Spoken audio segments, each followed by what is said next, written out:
The middle class isn't falling behind because people are lazy or bad with money. It's falling behind because the rules of the economy changed and most people don't even realize it. In 1971, about 61% of Americans were considered middle class. Today, that number is closer to 51%. And their share of national income didn't just shrink, it fell from about 62% down to 43%. And to really understand the middle class, you have to understand how they build wealth. Because the middle class doesn't build wealth the same way the wealthy do. The wealthy build wealth through assets like stocks, businesses, investments, things that grow in value even when they sleep.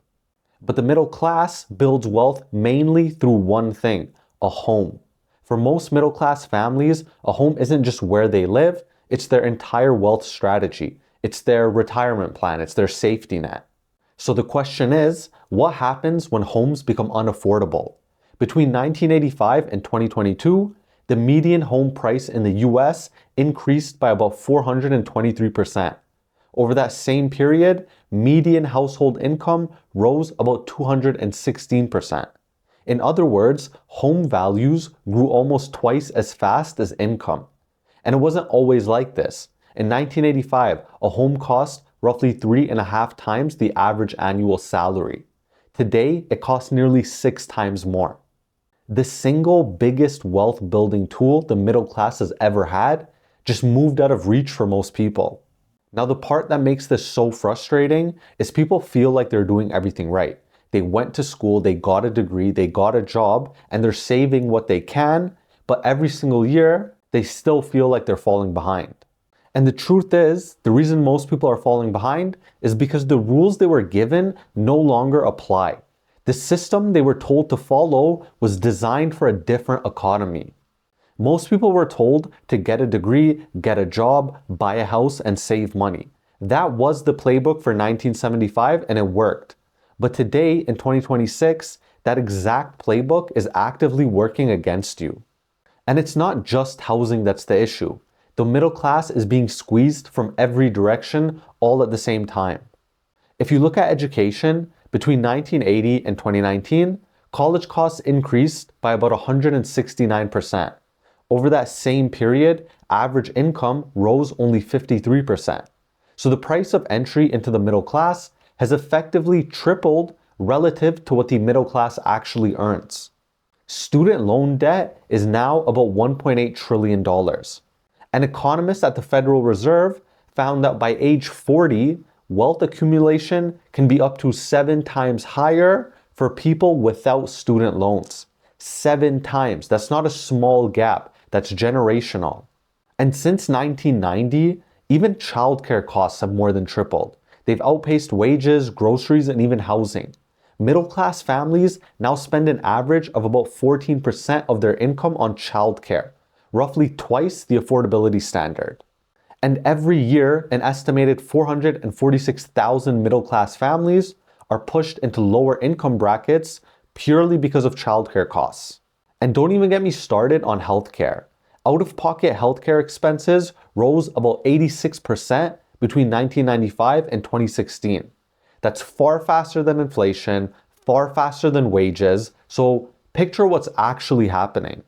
The middle class is paying more for education, more for childcare, more for healthcare, all at the same time. And wages aren't keeping up with any of it. And where we see the wealth gap really start to explode is in the stock market. The stock market has been the single greatest wealth creation engine in modern history. If you invested $10,000 into an S&P 500 index back in 2010, it would be worth roughly $65,000 today. But the downside of the stock market is ownership is extremely concentrated. The top 10% own about 93% of all stock market wealth, and the richest 1% alone own more than half of all public equities. Meanwhile, the middle 60% of income earners, the middle class, only own about 10% of stock wealth combined. So when the market goes up 20% in a year, which does happen more often than people think, the bottom half of the population captures only about 1% of the total gains, while the top 1% captures roughly half of those gains.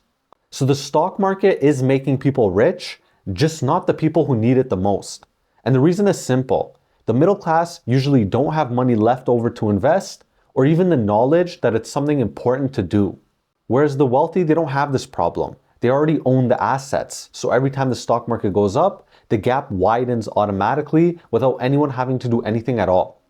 So what you should learn from this video so far is that wealth tends to create more wealth, and a lack of wealth tends to create more lack of wealth. If your parents owned a home in 1990, that home likely tripled or even quadrupled in value over the decades. They built equity, and that equity could be used to help you with a down payment or passed down to you later. But if your parents don't own a home, maybe they couldn't afford one, maybe they rented, none of that happened. No equity was built and nothing was passed down. And it's the same thing with investing in the stock market. If your parents had money in the stock market, they could not only pass that down to you, but teach you the knowledge of why it's important to invest even in the first place. And you could even live off the dividends and keep the pattern going and keep investing. Eventually, portfolios get so big that people never have to work again. They can just live off the interest. And because of that, income and lifetime earnings are heavily influenced by the wealth of your parents and even your grandparents. So what do you actually do with this information? Now that we know that this is how the system works, one thing becomes very clear. Home ownership, investing in the markets, and time are the biggest drivers of long-term wealth. That doesn't mean you need to go into debt tomorrow or rush out and buy a house you can't afford, but it does mean you want to put yourself in a position where you can eventually own assets instead of just paying rising costs forever. And for some people, that might mean moving somewhere cheaper so owning a home is actually possible.